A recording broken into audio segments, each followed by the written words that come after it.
Hi, today I'm going to discuss about how to make deep time theology. Actually, in Christianity, we have rich theology. Most of the theologies are made so well with brilliant minds, but still they are confined to only human interest. And also, they are built on a shallow time. uh, 5,000 years old at the maximum. Because Christianity assumes that there is only one incarnation of Jesus Christ. He was born only one time in history and he died and he saved humanity. So that is shallow time theology. When we focus Homo sapiens alone, humans alone, it's naturally shallow. While the universe is big, large, and deep time we are talking about.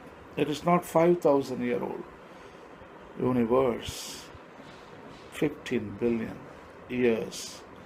That is what we learn today. So if scientific evidence is reliable, that means we should make appropriate theology, because scientific input can be considered as new revelation. Hubble telescope captures the birth of stars, the death of stars, supernovas, quasars, pulsars, black holes. 2,000 years ago, the people, those who lived in Israel, they didn't hear these words and they never know what was going on in the larger universe. But today, our eyes have seen the images on television and movies. So it's a new kind of revelation. Bible is not a closed book.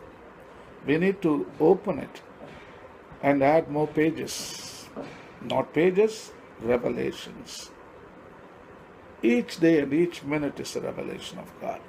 We need to write. We need to write Acts of the Apostles. It doesn't end the Bible. It goes on and on and on. So, deep time theology makes sense about our universal God, Jesus Christ. He's the firstborn of all creation.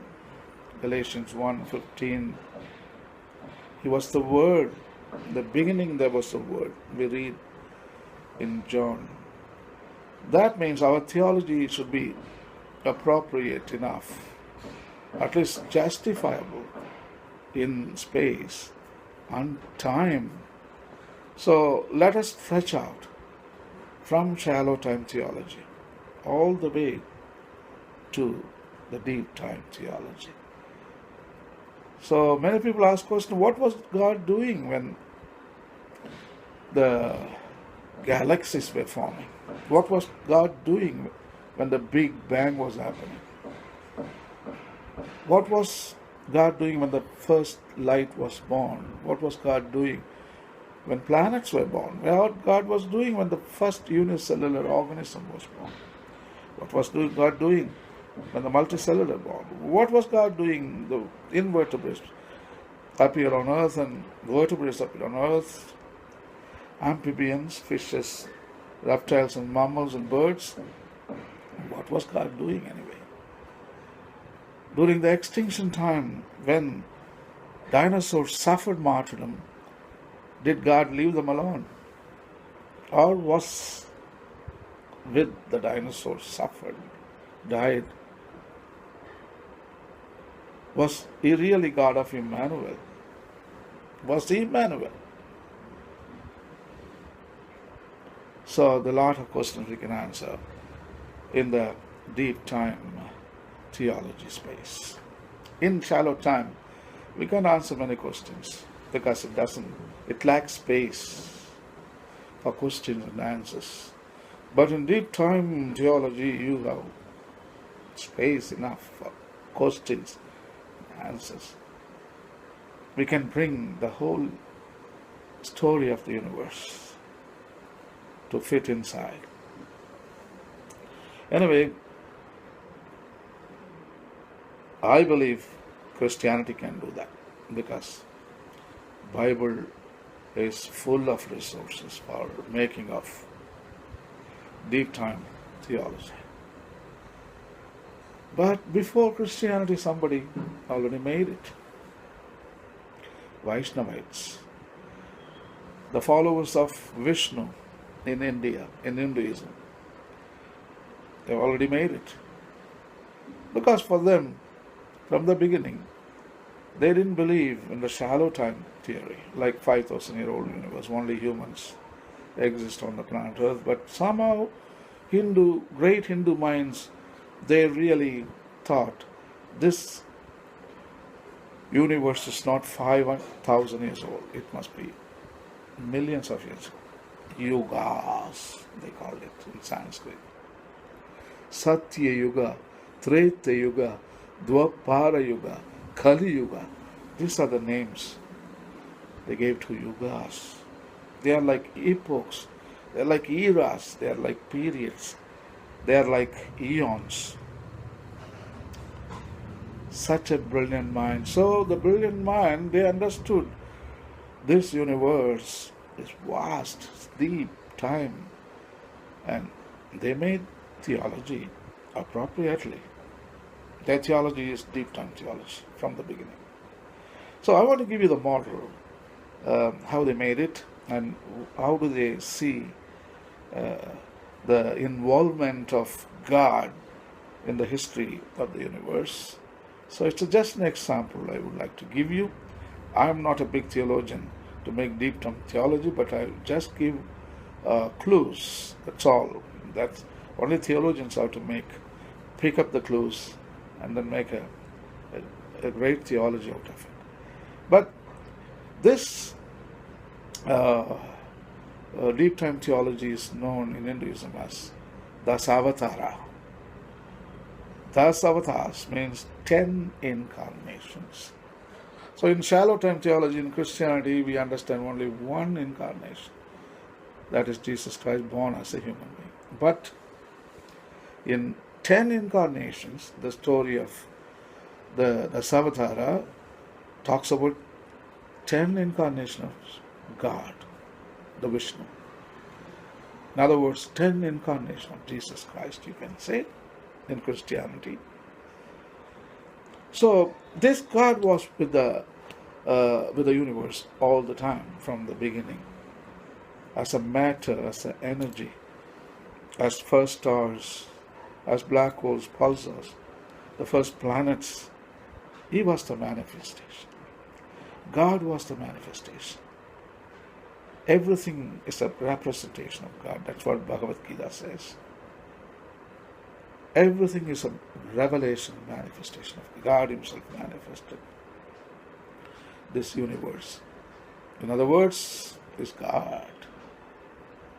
So anyway, in Sanskrit word, avatars or incarnations of Vishnu are, according to the most popular classification, 10. The 10 chief incarnations, however, are of a more special type, for in them the full essence of the God is believed to have taken flesh to save the world from imminent danger of total extinction. Today we know that there were 8 or 9 mass extinctions followed successively by 8 or 9 evolutions or speciations by natural selection over 4.5 billion years. That is the age of our planet Earth. Fish, amphibians, reptiles, birds, mammals, in different stages, they evolved. They suffered mass extinctions. The Vishnu God with them. He suffered passion with them. He suffered death with them. And he suffered annihilation with them. At last, he rose with them. Resurrection. Passion, death, and resurrection. The Christian theme fits beautifully well in the Dasavatara story. In fact, Dasavatara story talks about it. God was with the fish because first one to appear on planet Earth as a multicellular form was the fish. Therefore, fish could better understand God if God was a fish. Amphibians could better understand God if God was an amphibian. Reptiles could better understand God if God was a reptile. Birds could better understand God if God was a bird. Mammals could better understand God if God was a mammal. We understand God as a human because we are humans. So anyway, I'm going to show you how this passion, death, and resurrection, in short we call soteriology, it's a salvation history, how God played his role as a savior. That is what the highlight of this Dasavatara story. So I'm going to talk about those 10 incarnations of that Hindu god Vishnu. And you can imagine at the back of your heads our own Christian story.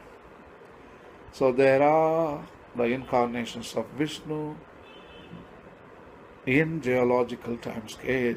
The fish, that was the first. The fish known as Matsya was Vishnu's first incarnation. The fish was rescued. Extinction going on. Big mass extinction, disaster, catastrophe, natural event. The fish was rescued by Manu from being eaten by a large fish. Manu looked after it while it grew, then released it in the ocean. In return, the fish warned Manu of a catastrophic flood. It helped him build a boat on which he could save seeds and animals to repopulate the world, and vowed the boat and towed the boat to safety. The fish also saved the Vedas from the flood. Science tells us that it was fish that first to evolve. So in the story, the Manu, that is the Vishnu god, that is the Vishnu's incarnation as a fish. His form was a fish, and he saved the fish. So, first mass extinction gave rise, or the disaster was almost 85% of the fish species. But Vishnu's Matsya incarnation have saved at least 15% of the fish, and those ones gave rise to new species. Later we know as amphibians. That is resurrection part. The first passion, death, and resurrection was amphibians. The fish legend first appears in the Brahmanas, and the Noah's Ark theme suggests Semitic influence. But they sound both. They are both parallels. The second was the tortoise, known as Kurma. Many divine treasures were lost in the flood, including the ambrosia, the elixir of immortality, in Sanskrit known as Greek Amrita, with which the gods preserved their youth. Vishnu became a great tortoise and dove to the bottom of the cosmic ocean. On his back the gods placed Mount Mandara, and twining the divine snake Vasuki around the mountain, churned the ocean in the manner in which an Indian dairyman churns butter, twirling the mountain by pulling the snake. From the churned ocean emerged ambrosia, various other treasures, including goddess Lakshmi. Scientifically, this could be attributed to the plate tectonic activity of the earth, resulted in catastrophic events that killed almost 90% of the amphibians. That is passion, death again. The soteriology element is embedded in each incarnation. However, Kurma incarnation saved the 10% of the amphibians that gave rise later to a new species of organisms known as reptiles. That is resurrection part of it. So Vishnu God, taking avatar of a turtle, he suffered passion, death, and also resurrection. The third incarnation was a boar, Varaha. A demon, Hiranyaksha, cast the earth once more into the depth of the cosmic ocean. Vishnu took the form of an enormous boar, plunged into the ocean, and killed the demon. And then he found the earth in the form of a beautiful woman, whom he carried back up to the surface on his tusks. The legend looks back to the Brahmanas, but probably developed through a primitive non-Aryan cult of a sacred pig. The cult of the boar incarnation was important in some parts of India in Gupta times during the 3rd, 4th, 5th centuries. In the history of our planet, the extinction of the reptiles was a very sad story, ending almost 95% of all species on Earth. The destruction came in the form of an asteroid slamming into the Earth. However, Vishnu's Varaha incarnation could save 5% at least of the organisms, which later gave rise to an entirely new species called birds.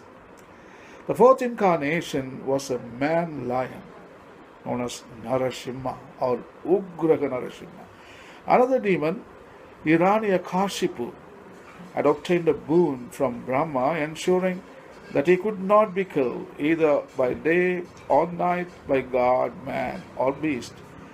Hiranyakashipu, the twin brother of Hiranyaksha, dethroned the god Indra and proclaimed himself king of the universe. Thus safeguarded, he persecuted gods and men, including his own pious son Prahalata.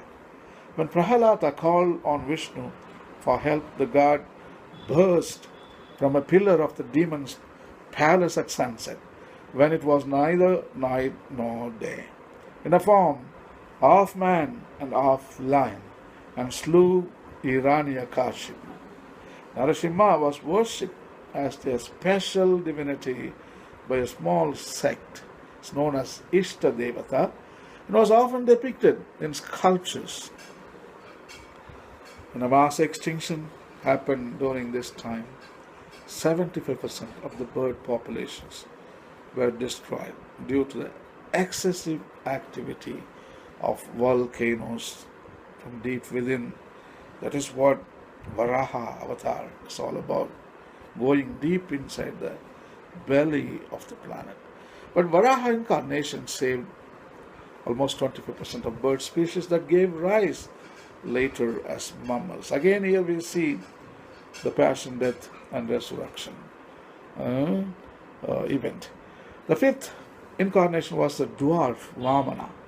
A demon named Bali gained control of the world and commenced a course of asceticism by which his supernatural power so increased that he menaced even the gods.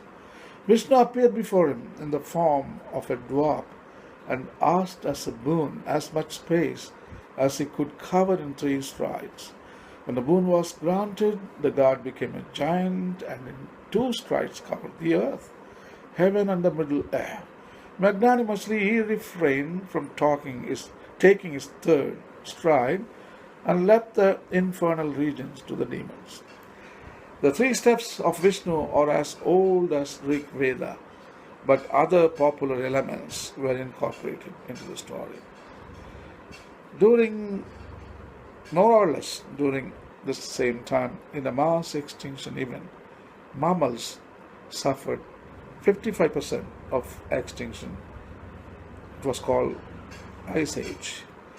In the history of the planet, there have been 7 ice ages, despite so many species of plants and animals. But Vamana, Vishnu's Vamana incarnation, saved 45% of the mammals. It gave rise later to hominoids, or prototype humans, maybe prototype monkeys, I should say, or apes. So now we talk about the 6th incarnation. It was called Parasurama, Rama with the axe. Vishnu took human form as the son of Brahmin Jamadagni. When his father was robbed by the wicked king Kartavairya, Parasurama killed the latter. Jamadagni was in turn killed by the sons of Kartavairya, after which the enraged Parasurama destroyed all the males of the Kshatriya class 21 times in succession. Parasurama incarnation saved hominoids. He slayed the bad hominoids and he saved good hominoids from another mass extinction caused by plate tectonic activity, gave rise to hominoids. Hominids this time, sorry. So, hominoids suffered passion death and they gave rise, the resurrection, to hominids, or first human beings. As I told you, hominoids, it's a big category including monkeys and apes, but here exclusively humans. Hominids includes only humans, not monkeys, not apes. The 7th incarnation was Rama, Prince of Ayodhya and hero of the Ramayana. Vishnu incarnated himself in this form to save the world from the oppressions of the demon Ravana, the evil ruler of Sri Lanka. Rama, son of Ayodhya, won his wife Sita by bending and breaking Shiva's unbendable bow. He was banished by his stepfather for 14 years to the forest where Sita was abducted by Ravana. After many adventures, Rama killed Ravana, won Sita back, returned to his kingdom, and reigned for 1,000 years. Rama is usually depicted of a dark hue, often bearing a bow and arrow. He is attended by his faithful queen Sita, the personification of wifely devotion. To his devotees, Rama combines the ideals of the gentle, faithful husband, the leader, brave in hardships, and the just and benevolent king. Probably this was exactly the same time of great apes, or the prototype hominoids. The scientific anthropology called them Australopithecus afarensis, Australopithecus boisei, Australopithecus africanus. All these names, that is the time our human beings setting foot, probably getting up and walking on 2 feet, known as bipedals. Humans became bipedals at this time. And Ramayana story talks about the monkeys and humans and mixed together. So this was the time of great apes and humans, Australopithecus boisei, which suffered extinction from another powerful enemy. However, Rama incarnation saved the human species, which gave rise to Homo erectus, or Homo habilis, or Homo sapiens, but a more complex human. The 8th incarnation was Krishna, which is undoubtedly the most important of the incarnation of Vishnu, who is the hero of the great Indian epic Mahabharata. Krishna appears as the constant friend, advisor of the 5 Pandavas, and he preached the great sermon of the Bhagavad Gita to Arjuna before the battle, which is the center of the epic story. Krishna was brought up in obscurity among the community of cowherds after killing a succession of demons, including Vatsasura, who come in the disguise of a calf, Krishna killed demon Kamsa. He assisted the hero Arjuna in the great battle of Kurukshetra, disguised as a charioteer. After seeing the Pandavas safely installed in the Kurukshetra, Krishna returned to Dwaraka, his capital. Here, Yadavas, chiefs quarreled among themselves. For all his divinity, Krishna could do nothing. His son Pradyumna was killed before his eyes, and his faithful brother Balarama wounded to death. Krishna dejectedly wandered in a forest. A hunter spied him through the undergrowth and mistook him for a deer. An arrow pierced his heel, which, like that of the Achilles of Romus Ilion, was his own vulnerable spot, and he died. The city of Dwaraka was then swallowed by the sea. Maybe this is the same time this plate tectonic activities, all things happening in our human prehistory. Krishna incarnation ushered the Homo erectus into a new Homo sapiens. I think Krishna helped and the humans through his power and through his magic and through his teachings, and he warned them. And probably the hunters and gatherers, they found a new way of life. Uh, uh, they are settled. They began to build villages.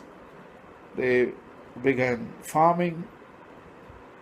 They began cities, trade. So all these things happened during this time of Mahabharata. During the 8th incarnation of Vishnu, cities flourished, agriculture flourished, trade flourished, humans flourished in dharma. So that is what the 8th incarnation is all about. We see here the same soteriological element like passion, death, and resurrection, suffering, and joy. All those elements we find in the 8th incarnation of Krishna. The 9th one is the incarnation of Buddha, known as Gautama Buddha.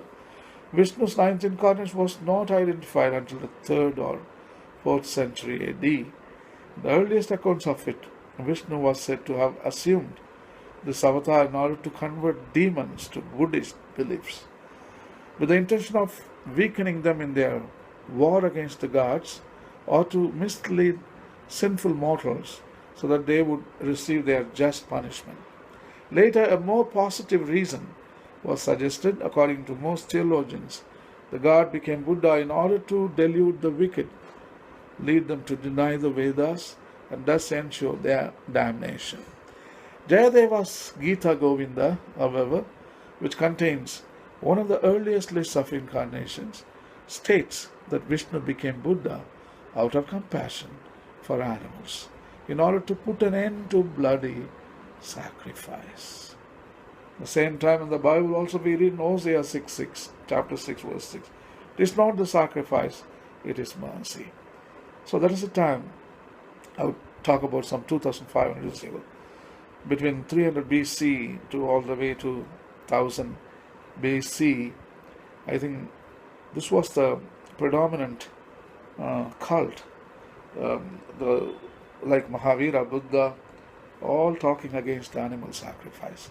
Even the Old Testament prophets like Isaiah, Jeremiah, Hosea, all talking about against animal sacrifice. Even in Tamil Nadu, at the same time, Dravidian literature, Imperum Capium, the big and the small Capiums, they all talk against animal sacrifice. Even Jesus Christ talks about animal sacrifice. Don't kill the lamb. Rather, I give my life to lamb, sheep.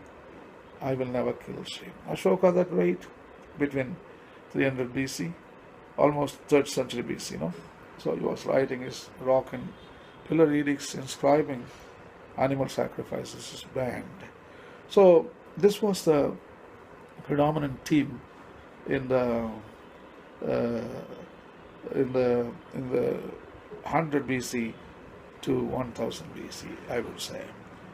So at the same time, Buddha's incarnation took place. And Buddha incarnation tries to bring out Homo sentience, the goodness, the compassion in each and every one of us. Not to kill animals, rather love animals. So Buddha symbolizes becoming human being. So the 10th incarnation also we see passion, death, resurrection in the form of the new positive altruistic feelings. I would say kindness, compassion, empathy. So Buddha incarnation talks about a new human and still continues desperately the struggle between the man and the natural world. But still we are living in enmity, the natural world and us. But still we are becoming better. There is no doubt, and we will become a compassionate, a good human species. The last incarnation, the 10th and the final incarnation, would be Kalkin, and is still to come. Vishnu will appear at the end of the present age, the Kali Yuga, which began in 3000 BC and will last 432,000 years. In its final years, humanity will face a breakdown of civilization and a loss of spiritual and moral values. At the end of this dark age, Vishnu will appear in the form of a man mounted on white horse with a flaming sword in his hand. He will judge the wicked, reward the good, and restore the age of gold. It is said that many simple Hindus take the Kalkin very seriously and long for his arrival, just as old-fashioned Christians look forward to the second coming of Christ, the Parousia. Christian parallels have been found, especially with the horseman of the book of Revelation, but the main inspiration of the Kalkin may have come from Buddhism, which taught the coming of Maitreya Buddha long before the Vaishnavites devised the Kalkin. Zoroastrian ideas may also have helped in the formation of the myth. Vishnu's status as the universal God of whom all other gods are aspects or emanations appears as early as the Bhagavad Gita. The sacred text reads, I am the beginning, the middle, the end of all creation. I am the source of all that is to be. I am the glory of the glorious. I am the victory. I am the courage. There is nothing that can exist without me.